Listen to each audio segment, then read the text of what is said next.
Uh, Hello everybody once again. This is the third of a series of talks I want to give from the currently closed From Auschwitz to Ambleside exhibition in Windermere Library.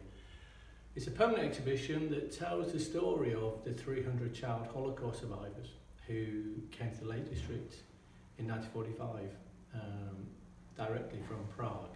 So here we are. Next week on the 14th of August, for those who are watching in the present day, we're going to have a very special commemoration from Crosby-on-Eden Airfield to commemorate the 75th anniversary day itself of the children touching down on UK soil. Carlisle Lake District Airport, as it's known now, is currently closed and deeply affected like us with COVID. But the guys have been absolutely brilliant. They've allowed us access, and we're going to be doing some live stream for those who can share in that. But we'll also be putting a record of the day on YouTube and other outlets. I know World Jewish Relief, who the organisation still exists. Those originally a Central British Fund were the guys who brought the guys over.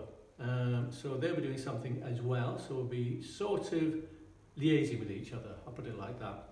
And you see things on Twitter, etc. But I'll put more information online. So we're jumping the gun a little bit here. We're at the arrival.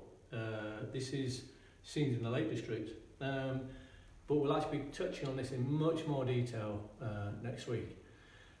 So, the children had climbed on board converted Sterling bombers. They weren't bombers any longer. They'd been boarded out for a couple of years and used to tow gliders, to drop paratroopers, special operations stuff.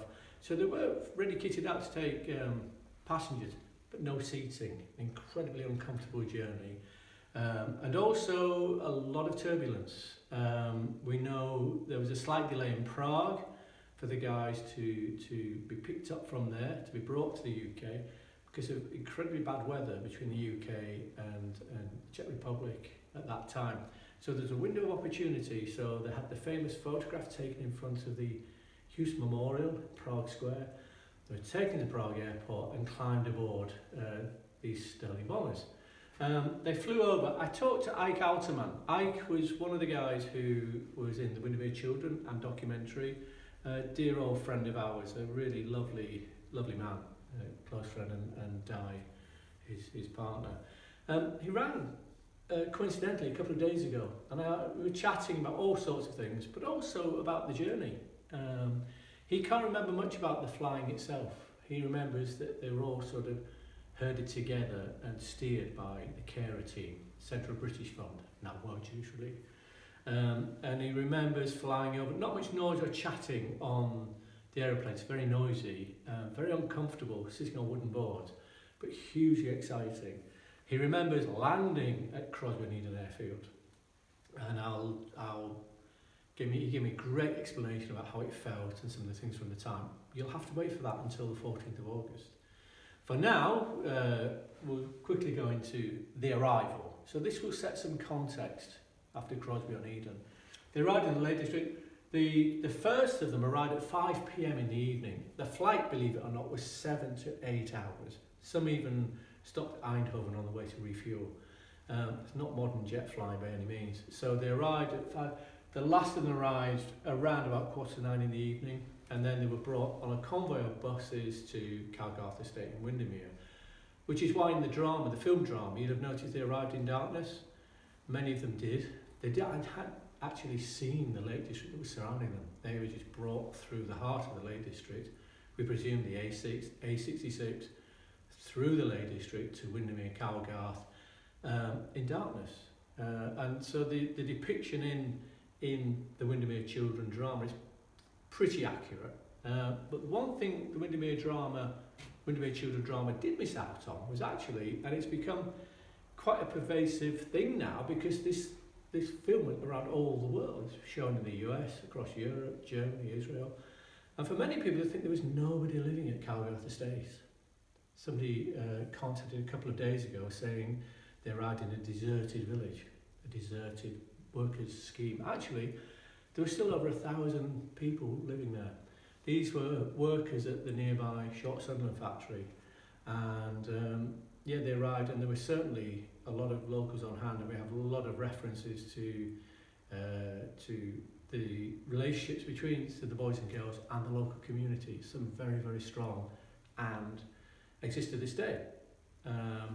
So this is the guys arriving at Crosby-on-Eden.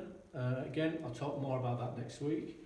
This photograph here is a rudimentary photograph of what they're called on Calgart Estate Shorts Palaces. It may look basic to us. These were half houses, a family in one half, a family in the other. They were guys who'd moved up from around Britain to work at the Short Sunderland factory, building the flying boats. Where the guys stayed were in the hostels. There were 300 spaces in empty hostels that had employed, had accommodated the single workers who were employed at the factory, those who came unattached to families. They'd gone back at the end of the war, but the families were still living here, unlike in the Windermere Children, which made it look as though our guys kind of came back to sort of a life rehabilitation on their own.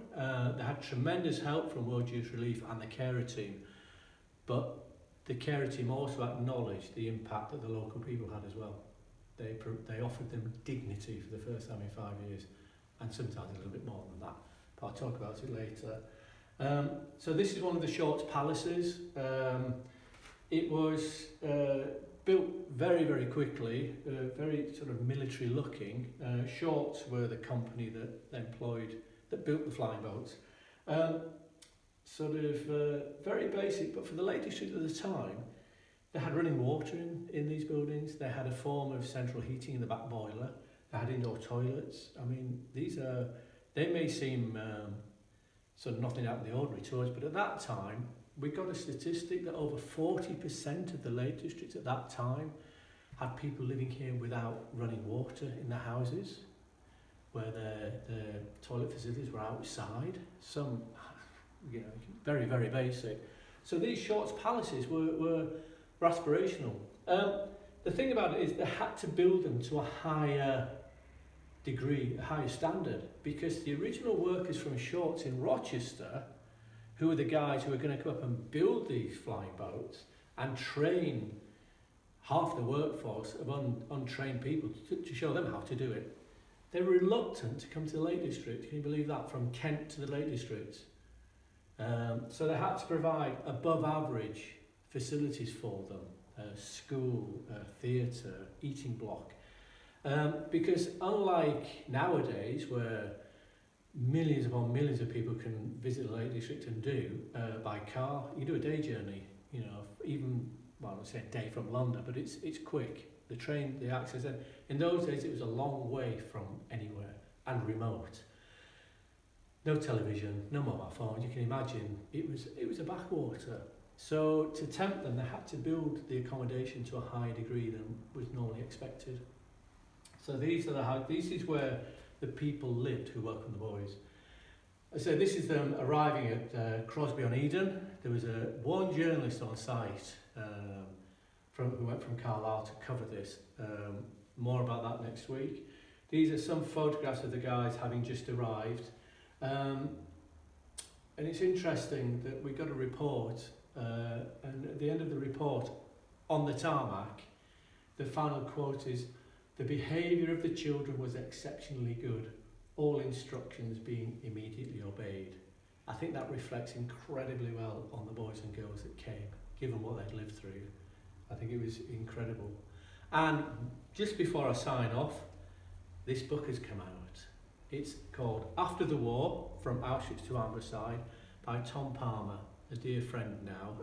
He approached us a couple of years ago now, having heard myself, I think, on a Radio 4 programme about the boys, asked if he could write a children's book about their story in Windermere.